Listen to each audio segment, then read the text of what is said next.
පිරුවන් සරණයි ශ්‍රී විජය දහම් පාසලේ ආචාර්ය මණ්ඩලයේ සියලු දෙනාට පින්වත් දුල පුතාලා හැම දෙනාටම අද උදේ අපි පූජාව වැඩ පටන් ගන්නට කලින් පූජාවන් tempත් කරලා එන ගමන් ඔබ දහම් පාසලේ අපි කරපු එළවලු වගාව ඔබ නැරඹුවා බැලුවා මම දැන් සූදානම් වෙන්නේ දුල පුතාලට ඒ එළවලු වගාව කරන විදියත් ඒ සඳහා අවශ්‍ය පොහොර සකස් කර ගන්න විදියත් දැනුවත් කිරීමක් කරන්නට වෙනදා පූජාවෙන් පස්සේ මගේ අනුශාසනාව මේ දුල පුතාලට ධර්මානුකූලව ජීවිතය සකස් කර ගන්න විදිය කියලා දෙන්නේ. ඉතින් අපිට දහම් පාසලේ දැන් සිදු වෙලා තියෙනවා වර්තමානයේ රටේ පවතින තත්ත්වයත් එක්ක දුල පුතාලට හැම පැත්තෙන්ම කියලා දෙන්නේ ජීවත් වෙන විදිය, ආර්ථිකය හදා ගන්න විදිය. ඒවා අදාළ ආයතන වලින් හරියට කෙරෙන්නේ නැති වුණාම අපිට කරන්න වෙනවා ඒවා. අපිට උපදෙස් දෙනවා මේ දරුවන්ට, ගුරුවරුන්ට, ගමටත් කියලා දෙන්න කියලා වගා කරන විදිය. මට හරි කනගාටු එක පැත්තකින්. අපි ජීවරයක් දාගත්තේ දුවේ පුතේ මේ අපේ නිවන් මාර්ගය තේරුම් අරගෙන ඒ ජනතාවට නිවන් මාර්ගය කියලා දෙන. ඒක තමයි හාමුදුරන්ගේ කාර්යය. දැන් හාමුදුරන්ට සිදු වෙලා තියෙනවා වගා කරන්න හැටි කියලා දෙන්න. මොනව කරන්නද? අමක් නැහැ. හොඳ දෙයක් නේ. එමනම් නිවන පොඩ්ඩක් පමා කරලා අපි වගා කරගෙන කාලේ ජීවත් වෙලා ඉන්නුනේ. ඒකනේ අපිට කරන්න වෙලා තියෙන්නේ. මේ තරහින් වෛරයෙන් කියනව නෙවෙයි. අපේ රටේ සිදුවෙච්ච දේ ඊයේ දවස් තුලත් සිදුවෙච්ච දේවල් ඔබ හැමදෙනෙක්ම දන්නවා. ඉතින් දුවේ පුතේ කොහොමද අපිට සිදු වෙලා තියෙනවා දැන් වගා කරගෙන කාල ජීවත් වෙන්න. එහෙම ආර්ථිකයක් අපිට ගොඩනගා ගන්න වෙලා තියෙනවා. ඉතින් ආදර්ශ සම්පන්න වගාවක් අපිට පුළුවන් විදිහට අපි දැන් පන්සලේ සිදු කරලා තියෙන්නේ. ඒ ටික ඔබ බැලුවා. තා සති දෙක තුනක් යනකොට අපිට ආපහු බලන්න පුළුවන් ඒ එළවලු පැල ලොකු වෙලා තියෙන විදිය. ආපහු මාස කිහිපයක් යනකොට ඵලදාව ඒවි. අපේ ප්‍රාර්ථනාවෙන් තමයි මේ අපකක වෙලා කරන්න වෙන්නේ. මේ දුල පුතාලා කවුරුත්ම මේ කියන දේ අහගෙන ගෙවල් වල ගිහින් කියන්න මෙන්න මේ විදිය වගාවක් පන්සලෙත් තියෙනවා බලලා ඉන්නත් පුළුවන්. අපි දෙමව්පියන්ට කලින් කියලා තියෙනවා. කොහොමද දුවේ පුතේ ඒ උපදෙස් අරගෙන ඔබත් නිවසේ එවැනි වගාවක් කරන්නට උත්සාහ කරන්න. අනිවාර්යයෙන්ම කරන්න. මොනවා හරි දෙයක් කරන්න. මේ වෙනකොට දුවේ පුතේ අපි වගා කරලා තියෙනවා වගාවට සූදානම් කරලා තියෙනවා මෙන්න මේවා. මඤ්ඤරු, රාබු, නිවිති, ඊළඟට මෑකරල් වර්ග දෙකක් තියෙනවා. වම්බටු, ඊළඟට බටු, කරිවිල, පතෝල, ඊළඟට අමුමිරිස්, දඹල, ඉදේරමිරිස්, කංකුම්, බඩරිඟු, කුමඩු, ඊළඟට බොටුකොළ. මෙන්න මේ වගේ වගාවල් ගණනාවක් අපි දැනට දාලා තියෙනවා. ඒ වගේම සූදානම් කරලා තියෙනවා.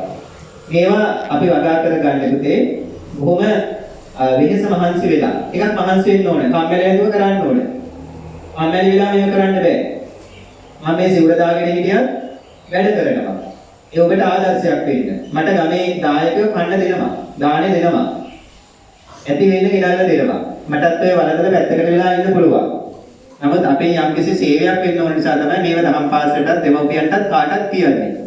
නිහඬ සේවයක් අපි කරන්න ඕනේ. කෑ ගහන්න ඕනේ අපි සේවාවක් කරනවා කියලා. ඉතින් මට දාන්නේ ලැබුණා ඒ යුතුයකමක් විදියට තමයි මේව කරන්නේ. ඊළඟට මම ඔබට කියා දෙනවා මේ පොහොර හදාගන්න විදිය. මේවත් මතක තියාගන්න පස්සේ අවශ්‍යම අය මේවා ලියාගෙන යන්න පුළුවන්. ඕනනම් දෙමව්පියන්ට ඇවිල්ලා ඒ අවශ්‍ය උපදෙස් ලබා ගන්න කියන්න. මටත් මේ උපදෙස් ලබා දුන්නා. ගමේ කෙනෙක් මේ කෘෂිකර්මයෙන් ඇවිල්ලා අපිට උපදෙස් දීලා නෙවෙයි. නමුත් ප්‍රායෝගිකව කෘෂිකර්මය හරියට කෘෂිකර්මයේ යෙදෙන අය මේකට අවශ්‍ය උපදෙස් ලබා දීලා තියෙන ගොඩාක් උදව් කළා. ඒකනත් මතක් කරගන්න ඕනේ. ඉස්සෙල්ලම මේ පොර හදා ගන්නකොට අර බෝධීන් වහන්සේලාගේ එහා පැත්තේ මේ බෝකොළ අතු ගාලා දාපු තැනක් තියෙනවා. ඒවා ඉක්මනින් දි รา පත් වෙනවා. ඒවා අවුරුදු ගාණක් දි รา පත් වෙනකොට ඒවා පස් වෙලා තියෙනවා. අපි මුලින්ම අරගෙන ආවා එතනින් පස්. ගොඩාක් අරගෙන ආවා. එතකොට ඒ බෝකොළ දිරපු පස් අරගෙන ආවා. ඒ කියන්නේ මොනවා හරි කොළ රොඩු දිරපු පස් ටිකක් අවශ්‍යයි. ඒ ප්‍රමාණ තියෙනවා. මේ වෙලාවේ ලොකු විස්තරයක් කියන්නට බෑ. අපි මේ සූදානම් කරපු විදිය කියන්නේ අවශ්‍ය කොම්පෝස්ට් නැත්නම් ඒ පොර හදාගන්නපු විදිය. එතකොට ඒ කොළ රොඩු දි รา පතනින් පස් අරගෙන ආවා. ඊළඟට මේ කොම්පෝස්ට් පොර දැන් කඩවල වල තියෙනවනේ. අපි ඒ ටිකකුත් ගෙනාවා. ඒ ටිකකුත් අපි අරගත්තා. ඊළඟට කර 10 කියලා කියනවා. අර 10 භාගයට පුච්චපු ඒවා. මුළු පැය 24ක් තිස්සේම ඒවා අපි ඉච්චුවා. මහරෑ තවදි වෙලා ඇවිල්ලා ඒ විදිහට මහන්සි වෙලා නිදි මරාගෙන අපි 10ක් පුච්චලා හදාගත්තා. ඊළඟට ඒකට එකතු කරනවා ඊළඟට අවශ්‍යයි වේදි ගොම. වේදිච්ච ගොම එහෙම නැත්නම් කුකුල් පොරත් හොඳයි.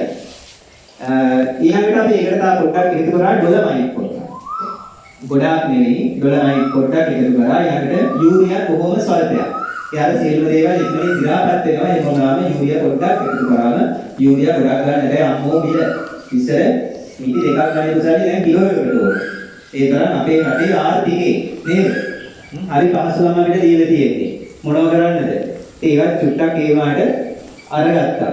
මෙන්න මේ ඔක්කොම අපි එකතු කරලා ඔක්කොම කලවම් කරනවා. අර වැලි සිමෙන්ති දාලා කලවම් කරලා බදාම හදනවා වගේ තමන් කීටයක් මෙහෙට කලවම් කරනවා. කලවම් කරලා හදාගෙන ඒව එකතු කරලා ගොඩ ගහලා අර ඉස්සෙල්ලාම පෙන්නුවේ ඉටිකොලයක් දාපු එක. ඉටිකොලයක් දාලා වහ තියනවා දවස් 3ක්. ඒ දවස් 3 වහලා තියන්නේ ජීවාණුහරණය වීමට.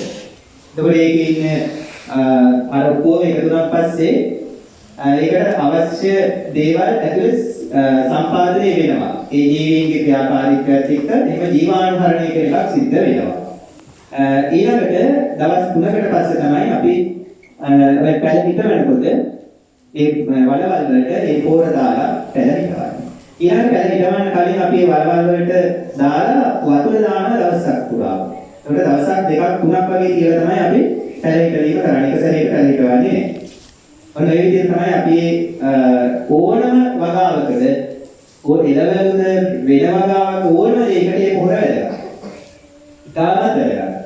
ඒ ඕනම දෙයකට ඒක ප්‍රයෝජනවත් ගන්න පුළුවන් ඕනම වගාවකට ඒකත් මම තියාගන්න. ඊළඟට විශේෂ පොර එකක් ඇදුවා අපි. අර බැරල් එකක් පෙන්වන්නම ඒ බැරල් එකේ තියෙන්නේ අමු කොම තාච්චි එකමාරක් විතර.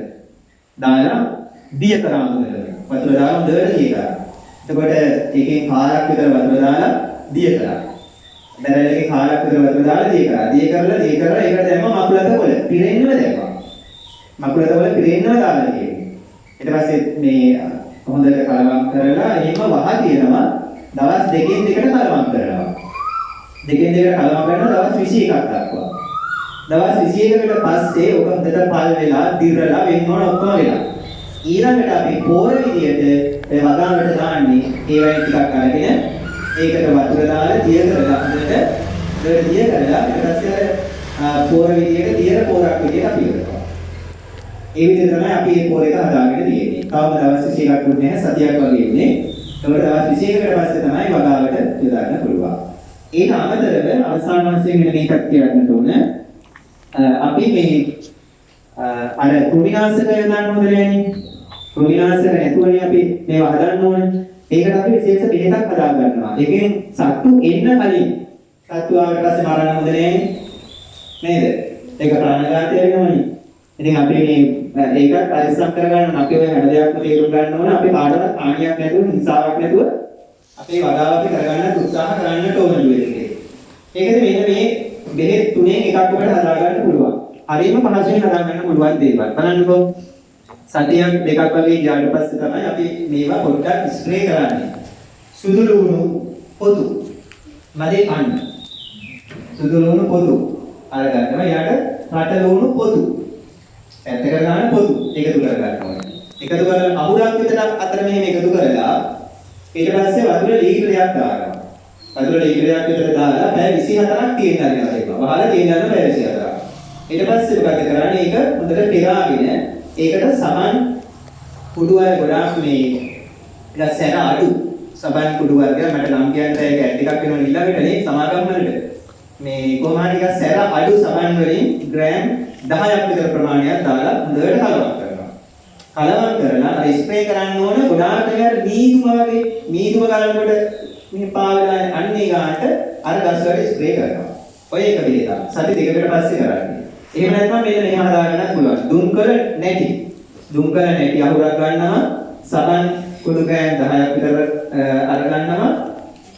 එහෙම නැත්නම් සබන් මේ ග්‍රෑම් 10 වගේ ප්‍රමාණයක මුචි කෑල්ලක් අරගන්න. ඊට පස්සේ විනාඩි 15ක් විතර මේක තම්බනවා. තම්බරනවා. වතුර දාලා තම්බරනවා. තම්බලා ඉවර වෙනා නිවුනට පස්සේ තිරනවා හොඳට. තිරාගෙන ඊට පස්සේ අර වගේ ස්ප්‍රේ කරනවා. ඕන නම් මේ දෙක හදා ගන්නත් පුළුවන්. තව එකක් කියනවා. කොහොමද මේ බිංදු 5ක් විතර වතුර ලීටරයකට කලවම් කරනවා.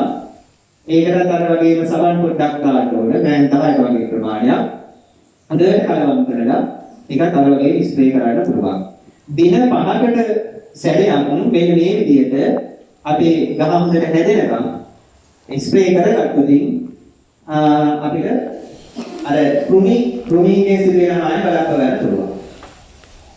ඉතින් මේ දින ගාන සම්පූර්ණ වෙනකොට ඔය කියන වගාවේ ඵලතාව නෙලා ගන්න පුළුවන්කම ලැබෙනවා. මේ ඔක්කොම කරන්න බෑ එක දෙයක් හරි කරන්න. හැම දිවසකම මේ වගාව කරන්න ඕනේ. ඒක පුරාන් කරලා ඔයගොල්ලන්ගේ නිවෙස් රිකුණන්න නෙවෙයි රිකුණ ගන්න කමක් නැහැ. මම මේ කරලා දෙන්නේ ඇත්තටම ආන්සර්ට දානෙට නෙවෙයි. ඊනායට බලන්න කැමති කෙනෙකුට අරගෙන යන්න. සල්ලි ගන්නේ නැහැ. ඔය හැදෙනකොට ඉතින් එහෙමනම් අපිට දහම් පාසලාම කඩාගෙන යන්න පුළුවන් කියලා එහෙම හිතන්න නෙවෙයි මම මේ කියන්නේ. ආදර්ශයක් වෙනව බලලා විදිහට ගෙදර වගා කරගන්න ඕනේ. තේරුණා නේද?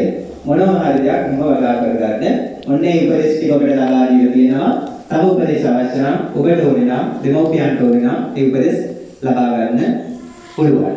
මොනවාද දහම් පාසලේ අපි වගාම පිළිබඳව තිබුණා දුර පුතාලට කියා දුන්නා. මම විශ්වාස කරනවා දුර පුතාලේ ඉස්සරහ මේ වගාව කරයි කියලා. මම වරින් වර ඒ ගමේ විවිධ දේවල් වලට ගමට වැඩම කළාම ඒ ගෙස්වල දහම් පාසලේ දරුවන්ගේ විශේෂයෙන්ම බලනවා මොනවද වගා කරලා තියෙන්නේ කියලා. ඒකට වගා කරලා තියෙන්න ඕනේ මොනවා හරි දෙයක්. ඔබේ අතින්ම වගා කරන්න පුරුදු වෙන්න. වගා කරන ගමන් අර පුතා උදේ කතා කරපුවාගේ ගුණධර්ම වගා කරගන්නත් ඕනේ. නේද? ඒ ටික නැති කරන්නත් එපා. හොඳට ඉගෙන ගන්නත් ඕනේ. හැමදේම ඉගෙන ගන්න. සමහර ડોක්ටර්ස්ලාගේ ගෙවල් වල හරි ලස්සන වගාවල් තියෙනවා. ඉංජිනේරු මහත්වරුන්ගේ ගෙවල් වල හරි ලස්සන වගාවල් තියෙනවා. ඒ වෙනම වගා කරගෙන. ඒ වගේ දුර පුතාලා අනාගතයේදී ඉගෙනගෙන හොඳ පාලකයෝ වෙන්න, හොඳ පාලකයෙක් බවට පත් වෙන්න, රට පාලනය කරන්න පුළුවන්, හොඳ නායකයෙක් බවට පත් වෙන්න ඒකට හොඳට ඉගෙන ගන්න ඕනේ. එහෙමනම් ඒ සීලවත් යාපනය ලබාගෙන අනාගතය සාර්ථක කරගන්න දුර පුතාලා හැම දිනාටම අපේ ආචාර්ය මණ්ඩලයේ සියලු දෙනාට ශක්තිය, භාග්‍ය, වාසනාව පෙරවන් පෙරෙන් ලැබේවා කියලා ආශිර්වාද කරනවා, සිත පතනවා හැම දිනාටම ප්‍රාර්ථනා කරනවා. පෙරවන් සරණයි.